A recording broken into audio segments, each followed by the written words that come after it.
El análisis de los fenómenos humanos en un diálogo crítico y plural.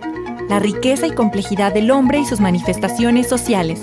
Bienvenidos a El Universo Humano en Extensión, una contribución de la Coordinación General de Extensión Universitaria de la Universidad Autónoma de Coahuila.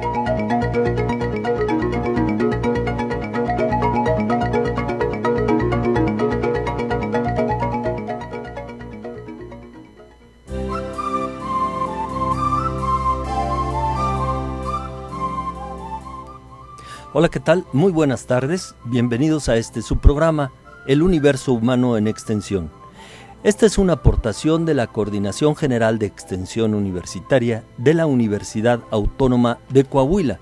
Escúchenos todos los viernes de 2 a 3 de la tarde en el 104.1 de frecuencia modulada. Les saluda su amigo Ernesto Duque Padilla y como siempre me acompaña en el micrófono Zaida Morlet Villa. Muy buenas tardes, Zaida. Buenas tardes, maestro, y muy buenas tardes a todo el auditorio que como cada viernes nos sintoniza por el 104.1 de Radio Universidad. Bien, como ustedes saben, en este espacio comentamos temas de interés y actualidad en la cultura y ofrecemos nuestra opinión desde el punto de vista de las ciencias sociales. Y qué más oportuno o pertinente es justamente el día que celebramos hoy, 16 de septiembre de 2016. Lo digo para que vean que estamos totalmente en vivo. Y bueno, pues seguramente se ha oído desde ayer y quizás días antes, este mes de la patria, se ha escuchado y se ha platicado mucho acerca del significado e importancia de esta fiesta nacional. Bueno, pues sí, efectivamente todos escuchamos y compartimos ideas acerca de este tema.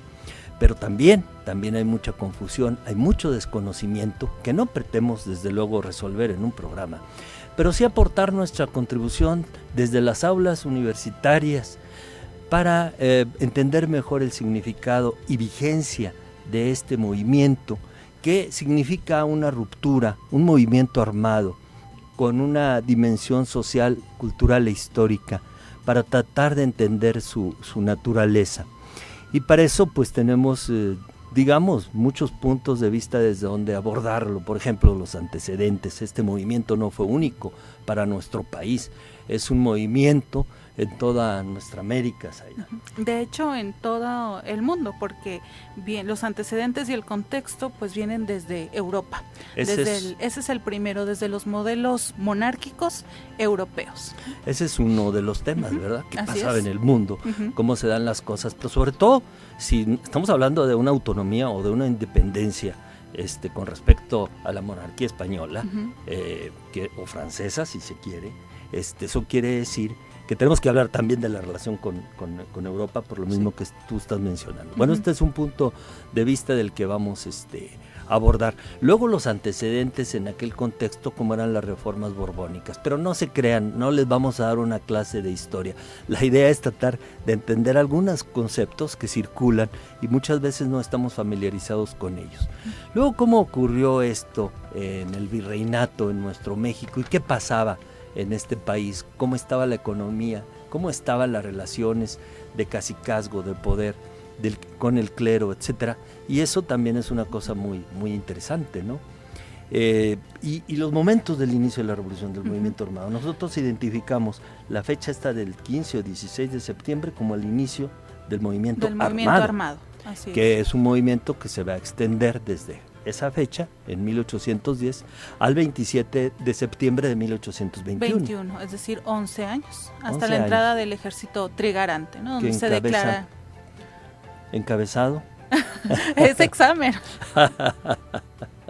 De eso vamos a estar hablando, sí, porque generalmente hablamos del inicio y es la fecha que más se celebra y de hecho es símbolo y orgullo nacional que no solo celebramos los mexicanos que vivimos en este país, sino incluso en las embajadas y en las comunidades mexicanas en otros países del mundo. Bueno, pues ahí tienen al 21, ¿al qué dijimos? Al 27 de septiembre de 1821. Con Agustín de Iturbide, así pero es. Bueno, en alianza con Vicente Guerrero y bajo la promulgación del Plan de Iguala.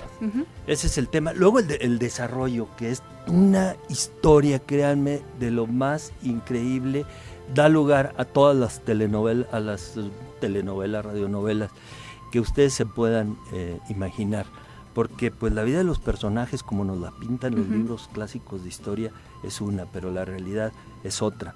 Vamos a estar también recomendando algún texto y alguna referencia bibliográfica. De hecho, el mismo movimiento está dividido en varias fases.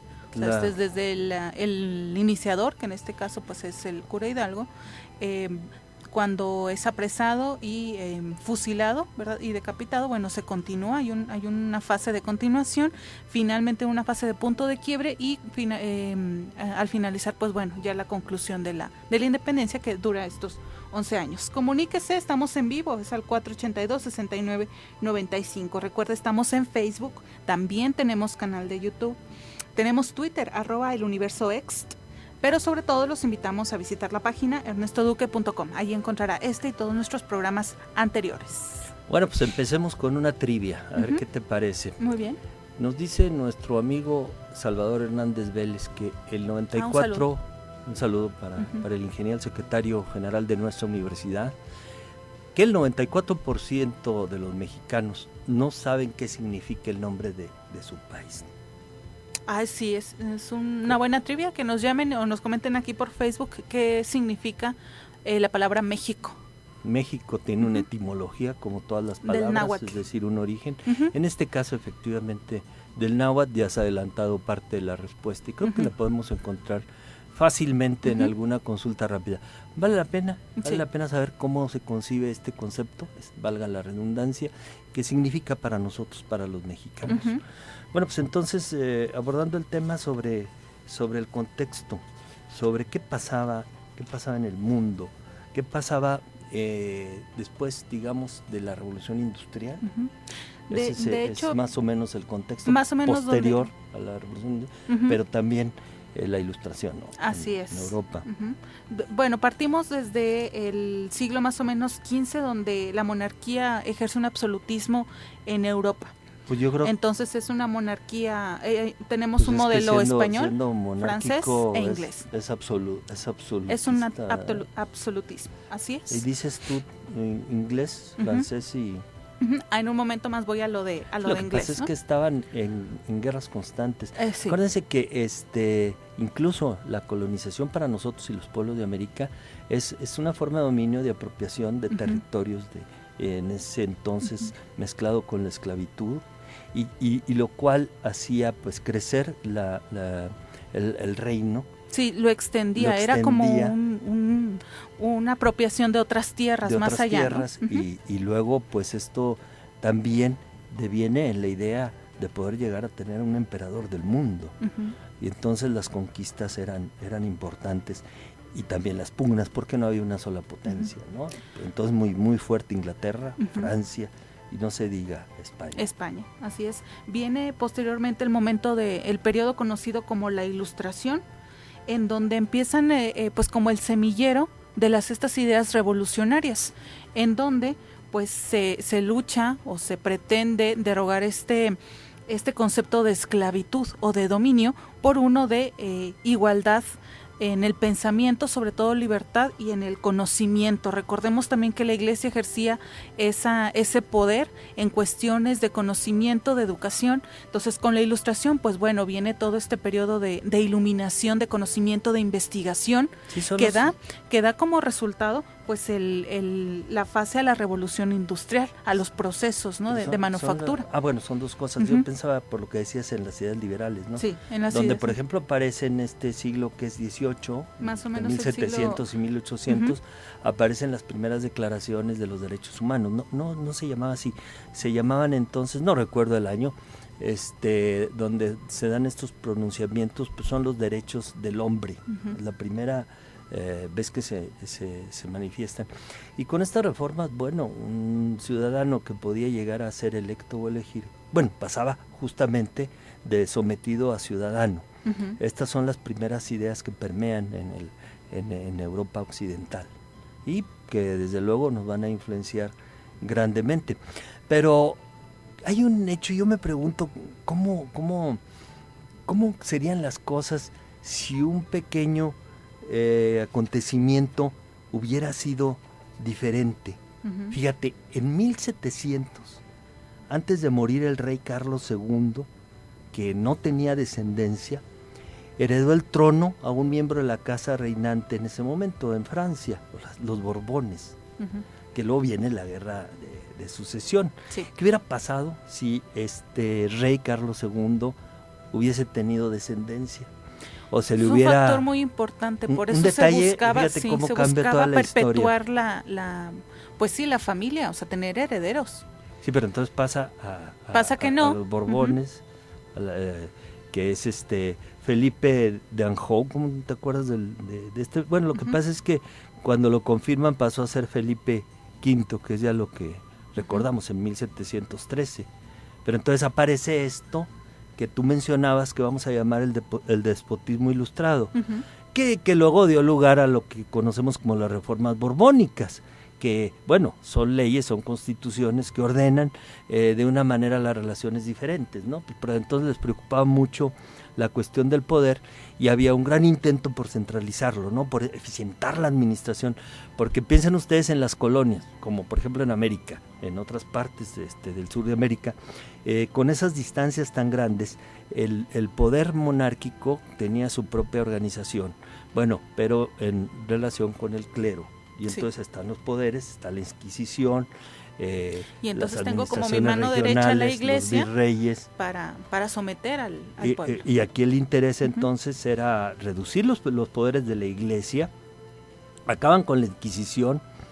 Para 1767, por ejemplo, expulsan a los jesuitas de todos los territorios españoles y sus colonias. Entonces esto fue una cosa importante. Nunca se entendió bien a bien por qué, ¿verdad? Porque hay otros casos donde sí es muy claro. Pero los jesuitas dejaron su semilla. Sí. Y eso va a influir después tanto a los españoles como en América. Y bueno, intentaban tener un mayor control de impuestos y incluso empezaron a gravar las haciendas, ¿no? Con tenencias e impuestos que eran muy difíciles de costear, ¿no? Por los hacendados. Cambia esta estructura. Incluso, fíjate, le pega a la educación, se reforman las universidades, que eran más orientadas a la teología. Aquí aparecen ya intereses mucho más productivos. Ya de hecho era teología, filosofía, historia, todas estas ciencias que pues del pensamiento, vamos a decir, controlado en ese sentido, ¿no? Por la iglesia. No era como ahora las universidades, pues con matemáticas, con astronomía, con investigación, o sea, era un tipo de pensamiento más sometido. Y ya después en América va a ser con la Escuela de Minería, ya hay más interés sobre cuestiones productivas. ¿Qué pasó en México con estos cambios europeos que estamos mencionando? Por ejemplo, fue por ahí ya para finales, no mediados, quizás 1765, por ahí que llega a México el visitador José Gálvez, ¿verdad? Que para unos años después, al 76, sería ministro de las Indias. Bueno, Gálvez entonces ordena un sistema de intendencias, fíjate nada más que interesante, porque va a ser el origen de la división política en México, ¿no? Y ahí está Guadalajara, pues no me acuerdo cuáles son las divisiones, Coahuila y Texas, ¿no? El Nuevo Reino de León, la Nueva Santander. Entonces se va a dividir en provincias internas de Oriente y provincias internas de Oriente. Y entonces, bueno, pues cambia un poco la estructura política, ¿no? Porque aparecen los intendentes que tenían funciones de justicia, guerra y hacienda, y bueno, fomentaban las actividades. Y es un poco más parecido al modelo, pero no es recibido esto con mucho agrado. Con muy buenos ojos. Por las castas tradicionales. Y estamos hablando de españoles nacidos en México, de criollos, que empezaban en ese siglo a tomar alguna conciencia nacional. Fíjate que tuvimos la fortuna, y esperemos que nos llame un rato más nuestro amigo Carlos Silva. Sí, porque tuvimos la oportunidad de leer su libro. Lo voy a mencionar, a ver si traigo aquí la referencia. Sí, se llama La Independencia de México, de Carlos Silva y Luis C. Moguel, que editó la editorial Panorama. Este libro está interesante, un libro para jóvenes. Hoy lo estaba viendo yo en Televisión Nacional, ha tenido un impacto muy, muy rápido, y tiene cosas muy interesantes. Tiene un análisis que aparte llama la atención en el sentido de la redacción misma. Fíjate, por ejemplo, una de las cosas que ahí se ven con mucha nitidez es cómo nace el nacionalismo criollo. Fijas, o sea, cómo pensemos en esta idea que antes de esta época, pues hay una total pertenencia de los españoles americanos a la corona, y su relación con España es muy, muy fuerte, identitaria, digamos, es de identidad. Uh-huh. Y sin embargo, al verse desprotegidos, al ver cambios que los afectan, empieza como a tomar conciencia de que ellos nacieron aquí, uh-huh, en estas tierras, de que aquí tienen sus intereses. Y al verse amenazados... Y de que la corona desde tan lejos, pues poco podría ser para apoyar en ese sentido, y menos cuando atravesaba por una crisis en el sentido de la invasión napoleónica. Ah, uh-huh. Bueno, de eso vamos a hablar. Eso es otro asunto que viene aquí posteriormente. Todavía yo me ubicaría para 1785, cuando se funda el tribunal, el Colegio de Minería, la Academia de Bellas Artes en San Carlos. ¿Por qué mencionar esto que bien rescata Carlos Silva? Porque son elementos de identidad. Y otro evento muy afortunado, la época de Sor Juana Inés de la Cruz, por ejemplo, y otro es el culto a la Virgen de Guadalupe. Ese va a ser otro de los elementos de identidad. Que entonces a los criollos, fíjate bien, a los criollos, no estoy hablando de los indígenas, no estoy hablando de los campesinos, no estoy hablando de los esclavos, había pobladores de varias castas, sino estoy hablando justamente de los criollos. Y ellos mismos me parece que tienen este sentimiento ya, que pues por ejemplo la Virgen de Guadalupe unió en su veneración indios, criollos y mestizos. O sea, es un símbolo religioso que unificó a la población que estaba por entonces dividida de la Nueva España. Sí. Y diría yo, ahí está el caldo de cultivo de la revolución. Todavía no hablamos de Miguel Hidalgo. No, o sea, son los que posteriormente, después del movimiento armado, del inicio del movimiento armado, estos grupos se empiezan a dividir otra vez. Había estos grupos de criollos que luchaban, pero porque regresara a la monarquía, había estos grupos que luchaban por instituir un gobierno provisional, y había este otro grupo que luchaba por abolir completamente el modelo monárquico y establecer, en efecto, un gobierno legítimo mexicano. O sea, al principio estaba dividido, se unió, y después se volvió a dividir por los intereses que acaba de mencionar. Bueno, nos faltan dos antecedentes, varios, ¿no? Por ejemplo, esto que tú mencionas de la invasión de Napoleón, que se apropia de España. Hay un lo factor de Estados Unidos. De la independencia de las 13 colonias norteamericanas. Eso también fue un factor determinante por la cercanía de las fechas, que estamos hablando por ahí de 1776. O sea, apenas unos 30 años antes, pues ya se tenía un antecedente de una lucha con un resultado.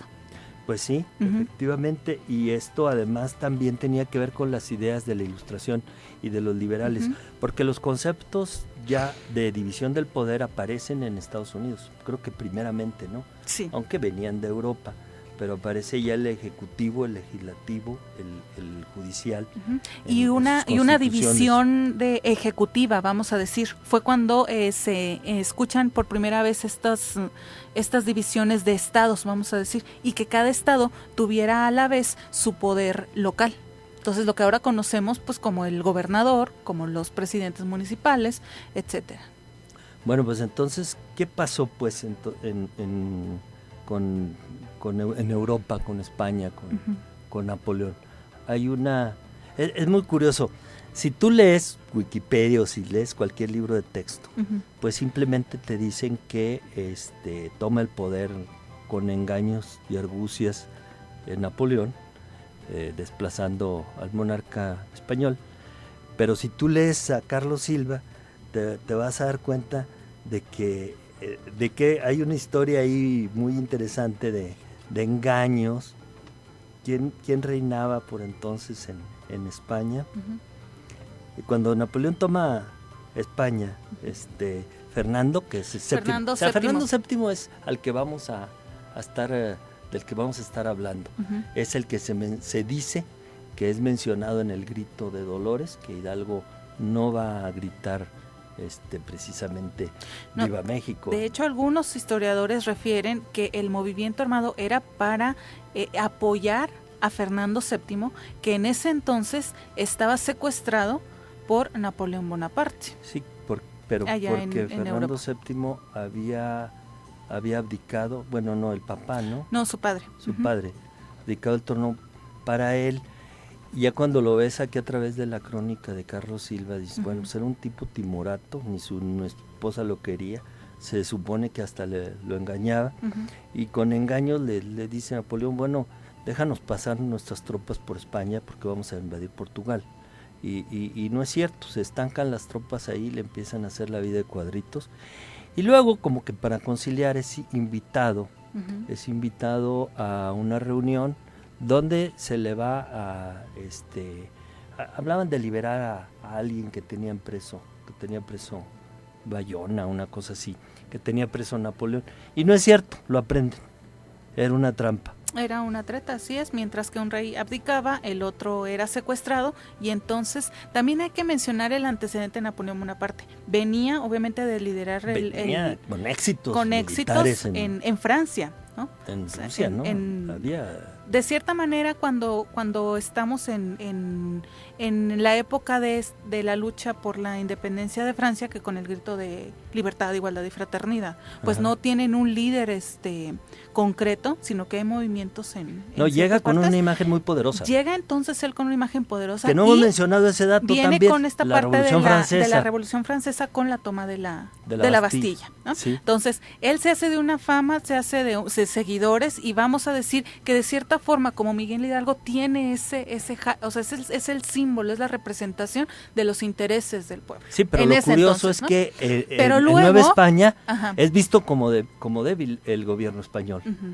Acá lo ven como una oportunidad. O sea, se siente que no está el rey a los que se debe, y entonces se aprovecha para hacer una junta, ¿no? Que es una junta, una coalición, donde, bueno, había nombrado al virrey, ¿cómo se llama?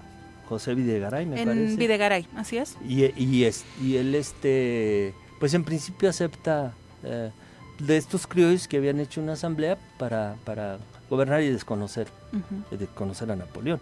Ese es un primer punto que da cabida a que los criollos pensemos pues en ellos, porque son los que tienen los intereses que se ven afectados. Las ideas, las primeras conspiraciones, por ejemplo la de 1808, que es descubierta y los encierran, aunque después vuelven a dejarlos libres.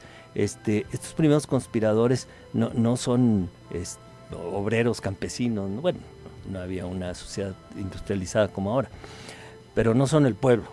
Son los criollos a los que habían afectado por los que les afectan sus intereses. O sea, ellos tenían las tierras, ellos tenían el capital, eran los proveedores, y ciertamente tenían, vamos a decir, la educación o esas bases de educación, pues para luchar, vamos a decir, por defender lo que ellos consideraban suyo.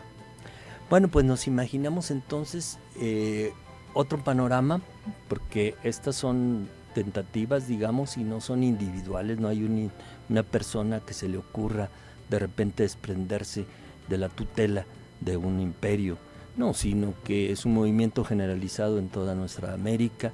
Recuerden ustedes, estas luchas y guerras de independencia se dieron todo lo largo del continente hasta 1821, no más allá, quizá, que como es la nuestra, ¿no? Y entonces peleaban estos primeros insurgentes, digámoslo así, todavía conspiradores, a escondidas y con muchos titubeos. De repente pues hay un golpe de estado y vuelve otra vez el interés de los realistas, porque desde luego que había mucha gente leal a la corona, no sí, estaban hecho, todos afectados en sus Europa intereses. Esta reunión que menciona se llamó la Convención Nacional, que fue por ahí de 1795, cuando ya sin eso no se hubieran animado acá a hacer sus asambleas tampoco. Exactamente. Bueno, esta es como quien dice la introducción. Ahora sí les prometemos al regresar del corte hablar del grito de Dolores, ¿verdad? Hablar de nuestros emblemas nacionales. Vamos entonces al corte de la media hora. Le recordamos la línea de comunicación 482-6995. Recuerda el Universo Humano en Extensión. Regresamos.